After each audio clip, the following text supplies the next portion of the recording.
நாங்கள் ஒரு கதை சொல்கிறோம், கேட்குறீங்களா? கர்நாடகம் தமிழக எல்லையில் கிருஷ்ணகிரி மாவட்டத்தில் அமைந்துள்ளது ஒசூர் நகரம். 13ஆம் நூற்றாண்டு காலகட்டத்தில் விஜயநகர பேரரசின் கீழ் இருந்துள்ளது ஒசூர் நகரம். அதன் பிறகு 1799ஆம் ஆண்டு வரை திப்பு சுல்தான் ஆட்சியின் கீழ் ஒசூர் இருந்துள்ளது. ஹொசாவூரு என்ற கன்னட சொல்தான் பின்னாளில் ஒசூர் என பெயர் மாறியிருக்கிறது. ஹொசா என்றால் கன்னடத்தில் புதிய என்று பொருள். அந்த வகையில் புதியதாக உருவான நகரம் என்று ஒசூருக்கு பொருள்.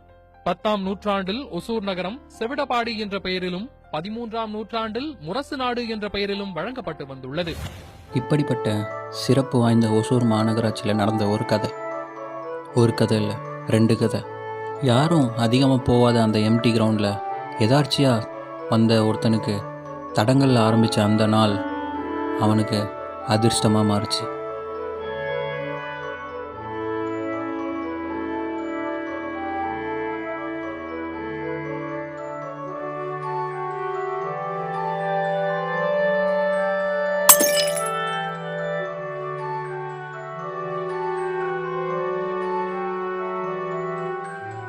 அந்த நாள் அவனுக்கு ஒரு மேஜிக் பாக்ஸ் கிடைச்சது.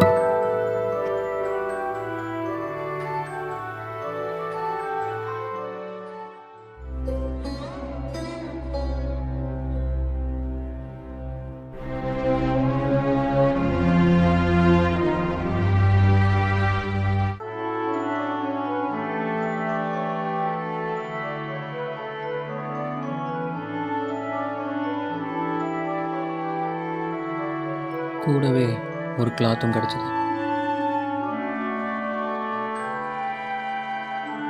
அந்த கிளாத்தில் தமிழில் சில மந்திரங்களும் மற்றும் சில விதிமுறைகளும் இருந்தது.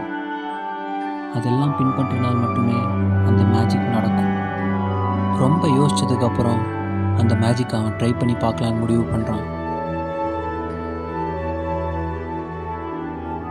மேஜிக் என்னென்னா, அந்த பாக்ஸில் 2 பக்கம் இருக்கும். அதில் ஒரு பக்கத்தில் என்ன வைக்கிறோமோ அது அப்படியே டபுளாக மாறும். இவன் தன் செலவு போக மிச்சம் இருக்க சில 10 ரூபா காயினை அதில் போட்டு அவன் அதை வீட்டுக்கு கொண்டு போகல. ஏன்னா அந்த மேஜிக் பாக்ஸை அந்த சுற்று வட்டாரத்துலேயே வச்சுருந்தா தான் மேஜிக் நடக்கும்னு விதிமுறையில் போட்டுருந்துச்சு.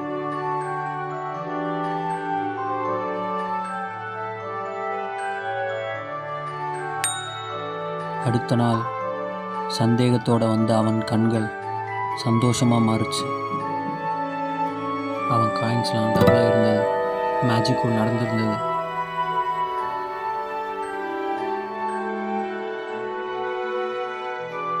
இந்த முறை அவன் பர்ஸில் இருந்த எல்லா காசையும் வச்சான். வேற என்ன வைக்கிறதுன்னு யோசிச்சு அப்புறம் அவன் கையில் இருந்த சில்வர் ரிங்கையும் வச்சான். அப்புறம் அந்த பாக்ஸ் அங்கேயே வச்சுட்டு கிளம்பிட்டான்.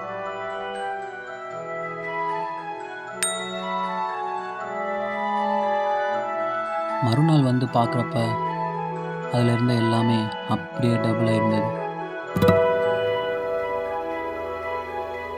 அவன் அந்த பாக்ஸை வச்சு இன்னும் என்னெல்லாமோ பண்ணலாம்னு யோசித்தான். அடுத்த நாள் இன்னும் நல்ல பிளானோட வரலாம் அப்படின்ட்டு அந்த யோசனையிலே இந்த வாட்டி அந்த பாக்ஸில் எதுவுமே வைக்காமல் அதை மறைச்சி வைக்க போயிட்டான். ஆனால் இது எல்லாத்தையும் ஒருத்தர் அங்கேருந்து மறைஞ்சி பார்த்துக்கிட்டு இருந்தார். அந்த நாள் அவருக்கு அதிர்ஷ்டம். அவர் அந்த பாக்ஸ் இருக்கிற இடத்த பார்த்துட்டார்.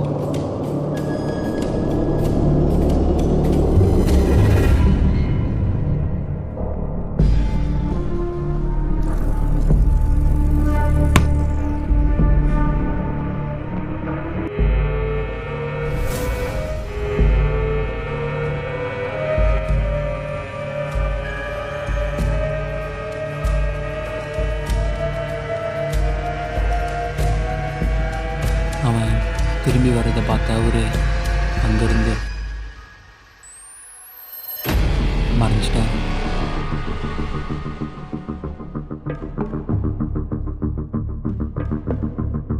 அவன் போனதுக்கப்புறம் மறுபடியும் பாக்ஸ் எடுக்க போனார்.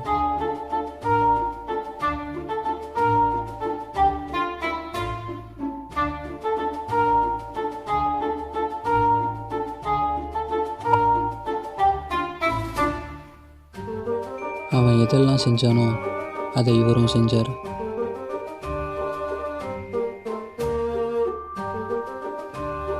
அவர் அந்த மேஜிக் பாக்ஸில் கொஞ்சம் பணத்தை வச்சுட்டு அந்த பாக்ஸை வேற ஒரு இடத்துல மறைச்சி வச்சுட்டு போயிடுறாரு. அடுத்த நாள் நிறைய பிளானோட வந்த அந்த பையனுக்கு ஏமாற்றம் வந்து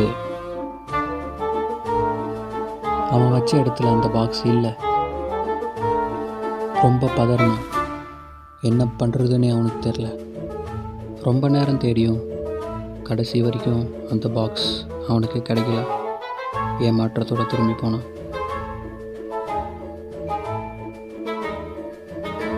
த நெக்ஸ்ட் டே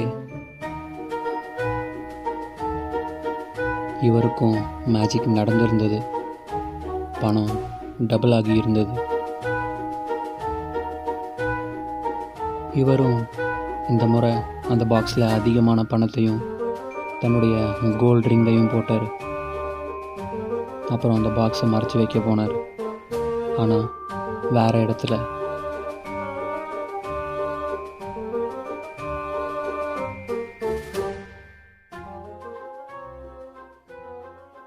அடுத்த நாள் அவர் பாக்ஸ் எடுக்க அங்கே வந்தப்போ பாக்ஸ் அங்கே இல்லை.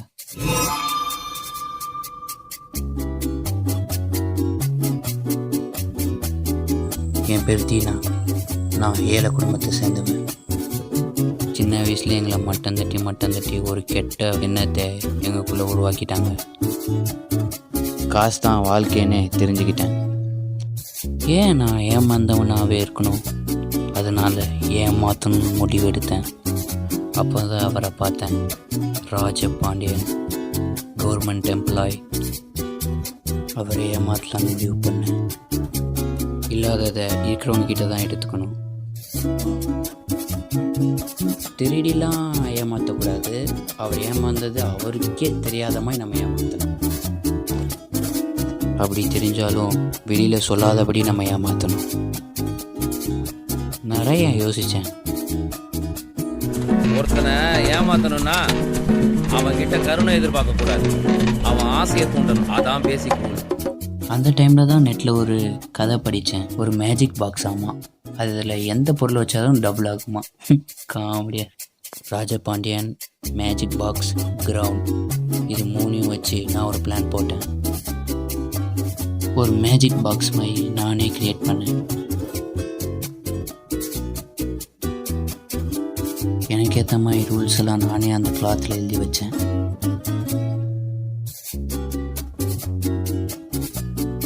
என் பிளானோட ஃபர்ஸ்ட் டே அவர் கவனத்தை என் பக்கம் திருப்பணும். அவர் வெளியில் வர்றதுக்காக நான் காத்துட்டு இருந்தேன். அவர் வெளியில் வந்ததும் அவர் கண் முன்னாடியே பைக்கில் போய் கீழே வந்துட்டேன். அவர் பார்வை என் மேலே திரும்ப கீழே இருக்கிற கிளாஸ் கண்ணாடியை உடைச்சி ஒரு சவுண்ட் உருவாக்கினேன்.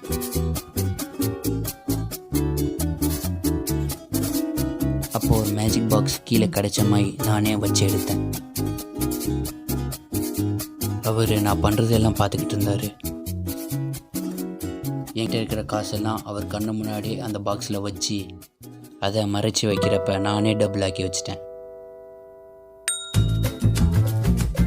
பணம் காசு எல்லாம் டபுளான மாதிரி நான் சந்தோஷப்பட்டு நடித்தேன்.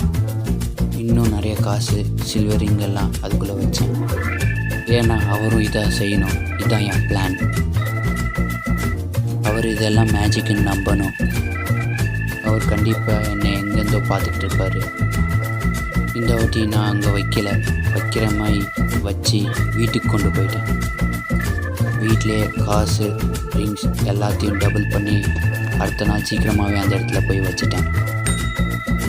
அடுத்த நாள் எதுவும் தெரியாத மாதிரி போய் பாக்ஸ் எடுத்து காசு டபுளான மாதிரி நிறையாவே நடித்தேன். இந்த வாட்டி நான் பாக்ஸில் எதுவுமே வைக்கல. ஏன்னா இந்த வாட்டி ராஜபாண்டியனோட டர்ன். இந்நேரம் நான் பாக்ஸை எங்கே வைப்பேன்னு கவனமாக பார்த்துக்கிட்டு இருப்பார். பர்ஸு மூலியமாக என் பிளான் ஒர்க்காக தான் பார்க்க வந்தேன். வந்தப்போ அவர் என்னை பார்த்து ஒளிஞ்சார். So the plan is working. நான் திரும்பி போகிற மாதிரி போய் ஒளிஞ்சு அவர் என்ன பண்ணுறாருன்னு கவனிச்சுட்டு இருந்தேன்.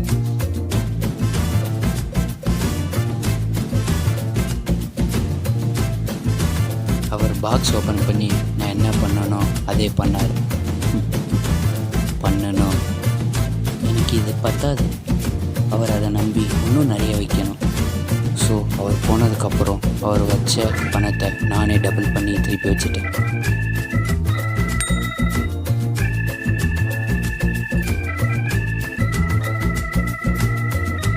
நெக்ஸ்ட் டே என் பிளான் ஒர்க் அவுட் ஆச்சு. நான் நினச்சமே அவர் நிறைய பணமும் கோல்டு ரிங்கும் அதில் வச்சார். அவர் அந்த பாக்ஸில் வேறு யாரும் எடுத்துடக்கூடாதுன்னு வேறு இடத்துல போய் வைக்க போனார்.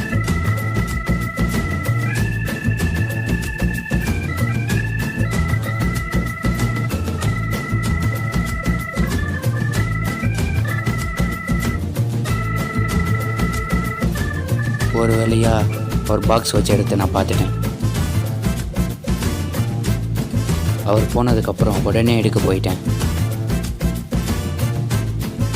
ஆக்சுவலாக இந்த கேம் எனக்கு ரொம்ப பிடிச்சிச்சு. நான் நினச்சதெல்லாம் நடந்துச்சு.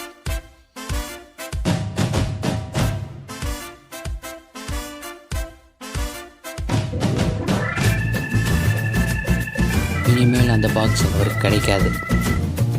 அவர் ஏமாந்தது வெளியில் சொல்லவும் முடியாது. சொன்னால் யாரும் நம்ப மாட்டாங்க. இங்கே எந்த சிசிடிவியும் இல்லை. ஸோ என்னால் எந்த டவுட் வராது. இந்த கேமில் இவருக்கு இல்லை ராஜபாண்டியனுக்கு செக்மேட். இது இவரோட முடியறதில்லை, தொடரும். கதை இன்னும் முடியல. பாக்ஸை தேடி போனேன். ராஜபாண்டியனுக்கு என்னாச்சு?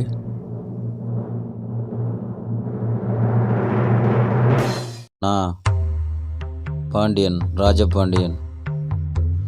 நான் ஒரு கவர்மெண்ட் ஆஃபீஸர். ஆனால் எனக்கு ஆர்கியாலஜி மேலே ஒரு இன்ட்ரெஸ்ட் இருக்குது. பொதுவாக எனக்கு ரிசர்ச் பண்ணுறதுனா ரொம்ப பிடிக்கும். இப்போ கூட இரட்டிப்பாகிற மேஜிக் பாக்ஸை பற்றி தான் ரிசர்ச் பண்ணிகிட்ருக்கேன். 16ஆம் நூற்றாண்டில் விஜயநகர பேரரசுக்கும் டிப்பு சுல்தானுக்கும் நடந்த போரில் அந்த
தெரிஞ்சது அது இருட்டு இல்லைன்னு.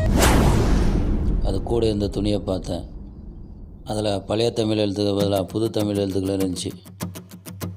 அப்போ தான் தெரிஞ்சுக்கிட்டேன் அவன் என்னை ஏமாற்ற க்ரியேட் பண்ண பாக்ஸுன்னு. பட் அவன் கேமில் நான் விளையாடணுன்னு பிளான் பண்ணேன். இப்போ கூட அவன் எங்கேயோ என்னை மறைஞ்சிருந்து பார்த்துட்ருப்பான். அவன் பண்ணதை நானும் பண்ணேன். நான் அவங்ககிட்ட இவ்வளோ கேவலமாக ஏமாறேன். நான் ஒன்றும் முட்டாள் இல்லை. இது பென் இல்லை, கேமரா. இது கம்ப்ளீட்டாக ஒன் டே ஷூட் பண்ணி ஸ்டோர் பண்ணி வச்சுக்கோ. அடுத்த நாள் அவன் டபுளாக வச்ச அமௌண்ட் இருந்தது. அவன் எதிர்பார்த்த மாதிரியே நிறைய காசும் கோல்டு ரிங்கும் அதில் வச்சேன். அவன் எங்கே இருந்தோ என்னை மறைஞ்சு பார்த்துட்டு தான் இருப்பான். ஸோ அந்த பாக்ஸை கிரவுண்டோட அதர் சைடில் வைக்க போனேன். அவன் கிரவுண்டை சுற்றி வர்றதுக்குள்ளே நான் கேமராவை ஃபிக்ஸ் பண்ணிவிட்டு பாக்ஸ் அங்கே வச்சேன். இப்போ அவனுக்கு செக்மேட். இப்போ எனக்கு 2 ஆப்ஷன் இருக்குது. அவன் என்னை ஏமாதுன்னு தான் நினச்சி காசையும் ரிங்கையும் எடுத்துகிட்டு போனான்னா அந்த கேமராவில் எவிடன்ஸ் இருக்குது. அவனை நான் என்ன வேணால் பண்ணலாம். செகண்ட் ஆப்ஷன், அப்படி அந்த காசும் ரிங்கும் டபுளாக இருந்ததுன்னா வேறு ஏதோ ஒரு மேஜிக் பாக்ஸ் கிடச்சிருக்குன்னு நினச்சி எடுத்துக்கிறேன். எப்படி பார்த்தாலும் இந்த கேமில் நான் தான் ஜெயிப்பேன். அடுத்த நாள் கண்டிப்பாக அந்த பாக்ஸ் அங்கே இருக்காது. கேமரா எடுக்கலான்னு போனேன். அப்போ தான் அந்த பட்டாம்பூச்சி என் கண்ணில் அடித்தது. அதனால தான் என் வாழ்க்கையில் அன்றைக்கி ஒரு அதிசயம் நடந்தது.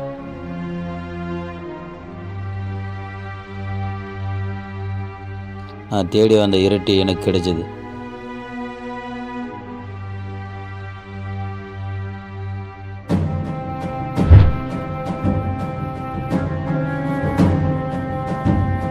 இந்த கேமில் அவன் ஜெயிச்சதாகவே இருக்கட்டும். எனக்கு இந்த கேமில் கிடைச்ச போனஸ் பாயிண்ட் இரட்டி. நினைப்பதெல்லாம் நடந்து விட்டால் தெய்வம் ஏதுமில்லை, நடந்ததையே நினைத்திருந்தால் அமைதி என்றுமில்லை. நினைப்பதெல்லாம் நடந்து விட்டால் தெய்வம் ஏதுமில்லை, நடந்ததையே நினைத்திருந்தால் அமைதி